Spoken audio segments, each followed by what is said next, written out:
Cancer প্রতিরোধে রাজ্যের বড় পদক্ষেপ, এবার সম্পূর্ণ বিনামূল্যে মিলবে এইচপিভি ভ্যাকসিন। শনিবার রাজ্য জুড়ে শুরু হলো বিনামূল্যে এইচপিভি ভ্যাকসিন প্রদান কর্মসূচি। কলকাতা থেকে ভার্চুয়ালি এই যুগান্তকারী প্রকল্পের সূচনা করেন মুখ্যমন্ত্রী। একই সঙ্গে দুর্গাপুর মহকুমা হাসপাতালেও প্রদীপ জ্বালিয়ে কর্মসূচির শুভ সূচনা করেন জেলাশাসক পন্নাম বোলাম এস, বিধায়ক লক্ষণ চন্দ্র ঘরুই ও স্বাস্থ্য আধিকারিকরা। স্বাস্থ্য দপ্তর জানাচ্ছে 14 বছর ও তার ঊর্ধ্বে সব মেয়েরা এই ভ্যাকসিন পাবে। কিন্তু কেন? কারণ এইচপিভি ভাইরাসের সংক্রমণ থেকেই ভবিষ্যতে জরায়ুর মুখে ক্যান্সারের মতো মারণ রোগের ঝুঁকি তৈরি হয়।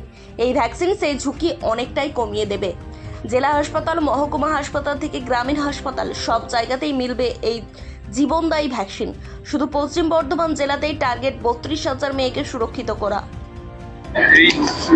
আজকে আমাদের হিউম্যান পাপিলোমা ভাইরাস, যেটা সার্ভিক্যাল ক্যান্সার মেয়েদের হয়, তার বিরুদ্ধে তারকে লড়াই, ওটা তাদেরকে আটকানোর জন্য, সার্ভিক্যাল ক্যান্সারকে আটকানোর জন্য ये ह्यूमन पापिलोमा वायरस HPV वैक्सीनेशन प्रोग्रामটা সারা স্টেটে আজকে মাননীয় মুখ্যমন্ত্রী স্যার বিধাননগর থেকে উদ্বোধন করলেন ভ্যাকসিনেশনটা। এই ভ্যাকসিনেশনটা পাবেন যাদের 14 বছর হয়েছে, 15 বছর হয়নি তারা পাবেন, যারা 15 বছর হয়নি তারা পাবেন। এই 3 মাস ধরে এটা চলবে আমাদের এই ভ্যাকসিনেশন। আমাদের যত আমাদের গভর্নমেন্ট এস্টাবলিশমেন্ট আছে, sub divisional hospital, district hospital এবং রুরাল হসপিটাল, বিপিএসসি, এখানে ওয়েডনেসডে ছাড়া বাকি দিনে একটা নির্দিষ্ট ঘরে এই ভ্যাকসিনেশনটা হবে।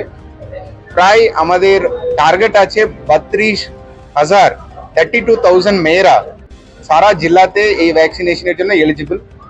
আমরা এরপরে স্কুলের সঙ্গে মিটিং করব, যারা ক্লাস 8, 9 এই এজ গ্রুপে যারা আছে থাকতে পারে, আমরা ওদেরকে আমাদের সেন্টারগুলোতে নিয়ে আসার ব্যবস্থা করব।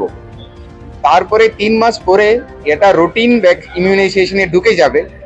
তারপরে যার যেমন 14 বছর হবে, তো আমাদের যেটা রুটিন ইমিউনাইজেশন যেখানে হবে ওখানে এই ভ্যাকসিনেশনটা ফ্রি অফ কস্ট পেতে পারে।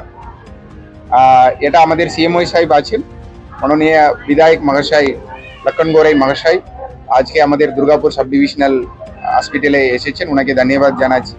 আরও আমাদের বিভিন্ন জায়গায় ডিস্ট্রিক্ট হসপিটাল এবং আমাদের ব্লক হসপিটালগুলোতে এই প্রোগ্রামটা হচ্ছে, আজকে শুরু হচ্ছে। আমাদের রুটিন যেটা কাজ, মতলব এটা 4 তারিখ থেকে শুরু হবে। আমি সবাইকে অনুরোধ করব, যাদের 14 বছর হয়েছে আর তো 15 বছর হয়নি, এই এজ গ্রুপে যারা আছেন তারা সবাই আমাদের গভর্নমেন্ট হসপিটালে এসে এই ভ্যাকসিনেশনটা নিয়ে নিন। ধন্যবাদ।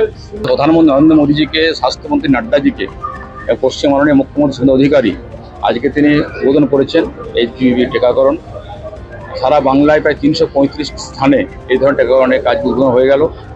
এটা আগেও বাইরে ছিল, বাইরে নেওয়া হতো, বিরাট অঙ্কের টাকা নেওয়ার ফলে অনেক গরিব মহোদয় করতে পারতেন না। আজ সরকারের পক্ষ থেকে এটা করা হলো। আমরা খুব ধন্যবাদ জানাবো আমাদের ডিএম সাহেবকে, আমাদের সিএমএইচকে, আমাদের সুপারকে, তারা ব্যবস্থাপনা করেছেন। আর আমাকে আমন্ত্রণ করে আমি গর্বিত যে এত সুন্দর একটি কার্যক্রমের মধ্যে থাকতে পারলাম। শুভ সূচনা হলো। আজকে 14 সাহেব বলেছেন 14 বছর বয়স থেকে 15 বছর বয়স পর্যন্ত প্রায় 32,000 আমাদের যারা বালিকা আছেন বা আমাদের মেয়েরা আছেন তারা টিকাকরণ নেবেন। এই মধ্য দিয়ে একটা বিরাট বড় ক্যান্সারের যে আটকানোর যে কাজ সেটা শুরু হবে। আগামী দিনে আরও বৃহত্তর হবে। আমি শুধু এইটুকু বলবো, যারা ডাক্তার আছেন, যারা নার্স আছেন, যারা স্বাস্থ্যকর্মী আছেন, তারা সুন্দরভাবে টিকাকরণের কাজটা করুন, মানুষকে সজাগ করুন। আমাদের মধ্য দিয়ে সচেতন করার জন্য সেটা আহ্বান করব। আমাদের পক্ষ থেকেও তার অ্যাডভার্টাইজমেন্ট হবে, দেখো সমস্ত মেয়েরা এখানে আসেন এবং টিকাকরণটা নেন, এই জন্য অনুরোধ করবো। আজকের মধ্য দিয়ে আজকে সারা বাংলার মানুষ, সারা বাংলার মেয়েরা, ঘরের মেয়েরা আমাদের উপকৃত হবে। আমরা গর্বিত। আমরা ধন্যবাদ জানাবো মুখ্যমন্ত্রীকে এবং মাননীয় মুখ্যমন্ত্রী। প্রশাসনের স্পষ্ট বার্তা, মেয়েদের স্বাস্থ্য সুরক্ষায় কোনো আপোষ নয়। একটা ভ্যাকসিন বাঁচাতে পারে জীবন। আপনার বাড়ির 14 বছরের ঊর্ধ্বের মেয়েকে দেরি না করে নিয়ে যান নিকটবর্তী সরকারি হাসপাতালে। মনে রাখবেন, সচেতনতাই সবচেয়ে বড় সুরক্ষা। এই গুরুত্বপূর্ণ খবরটি শেয়ার করে সবাইকে সচেতন করুন।